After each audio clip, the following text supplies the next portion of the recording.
little bit about the film. Where are you based in St. Charles? Is that what your MySpace page says? Yeah, I live in St. Charles right now. I shot the film in the Pittsburgh area, actually. That's where I went to school. I went to Tom Savini Special Effects School. So that's why the effects were as good as they were, because all of us are effects artists. So you did the special effects yourself? Yeah, me and like 15 of my friends. I designed all the stuff, and then I delegated stuff to all my friends to help with and put it all together. So. Great. Well, it's nice to see someone who's at least a little bit local. Anybody here have any questions for Tony? I can see you, but you're right in the front. Go ahead. Per se, you're going to have like a bigger budget. Would you stay in gore films and horror films like that? Is that your passion? Well, the goal with this movie was to make an 80s style campy horror film, really gory. That's the stuff I grew up watching. That's what I love.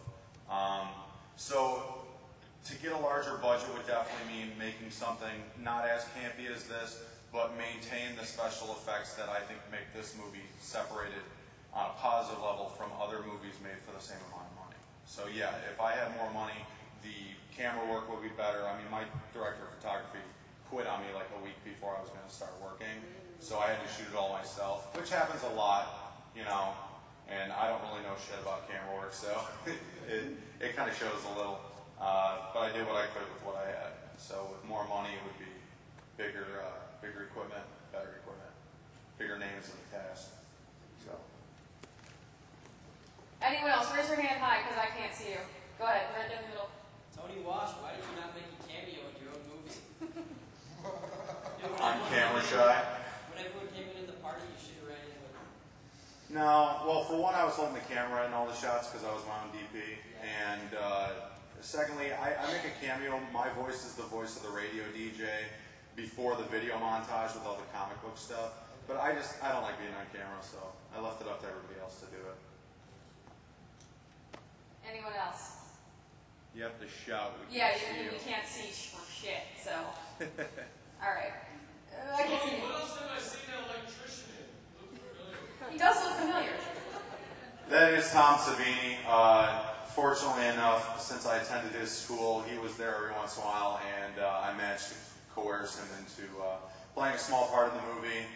So he came on set for a day and worked with us. And adding the name to the cast is what really helps get it out there for people to check it out and are interested in it. So. For those people who aren't horror film fans, can you explain to us in Tom Savini is? Is there anybody here who's not a horror film fan? I mean, as far as history goes, we're obviously fans. But There are a handful of people here who are just friends and family, and they don't. Oh, did you drag your mom along tonight? No, my mom's not here. She was at the last festival, so my dad's out there somewhere. Thanks, Dad. Love you. Tom Savini was in From Dusk Till Dawn. He was the guy who played Sex Machine. He had the gun on his crotch, if anybody's seen that movie. It's Quentin Tarantino, Robert Rodriguez. He was just in Planet Terror, which was one of the two Grindhouse movies. He did the special effects for Friday the 13th, for Christ's sake. that's what I'm talking about. Yeah, Thank you. Dawn of the Dead, Day of the Dead. He remade the Night of the Living Dead movie, directed it. I mean, the guy's a horror icon, so it was pretty cool to work with him. And to be able to say that I directed it, that's pretty badass. So. Anyone else? Just shout it out. How many hours of shooting did you do? Ooh. On and off for 2 years. I started shooting in November of 05, finished principal photography in April of 06, moved back to St. Charles, edited the whole movie, went back out there this last January, shot all the intro scenes of, which a lot of you didn't see at the beginning, of the family getting killed, and then went back in June of this summer to shoot the stuff with Savini, all the new endings, some more gore. What did you shoot on? Sorry, I keep hitting this. I use the Canon XL2, which is just mini DV. It's not even high definition, which is why on the next project I'm working on, I intend on upgrading to high def. I found a director of photography who's actually going to take care of all that stuff for me.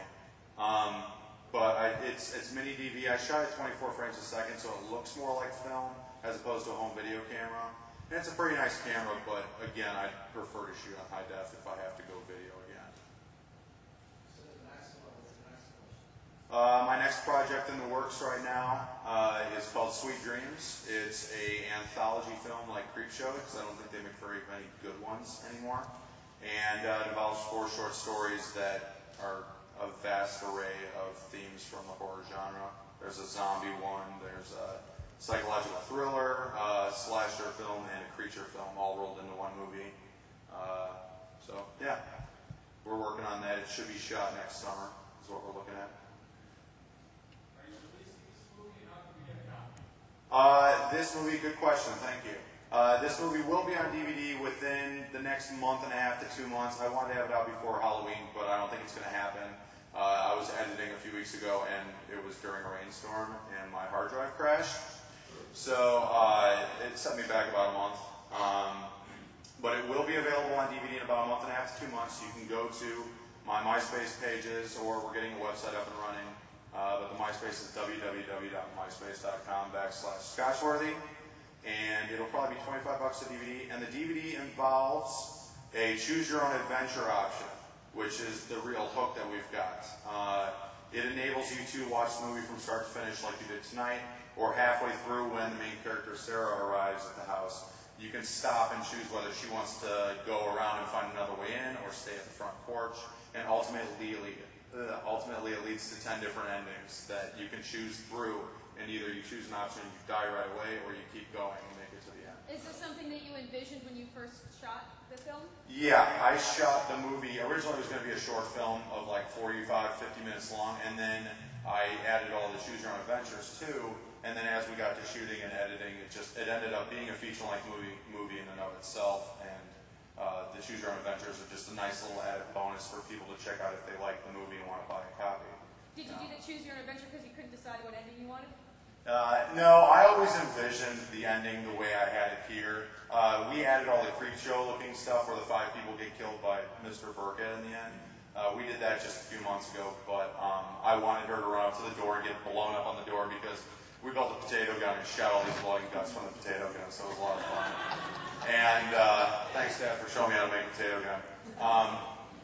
But I wanted to change things around. I read those Choose Your Own Adventure books as a kid, and with the advent of DVDs in the market, you can pretty much do whatever you want with them, and nobody's done one yet. Although Return to the House on Haunted Hill, which comes out next month, is apparently a Choose Your Own Adventure too. But, it's still pretty unique.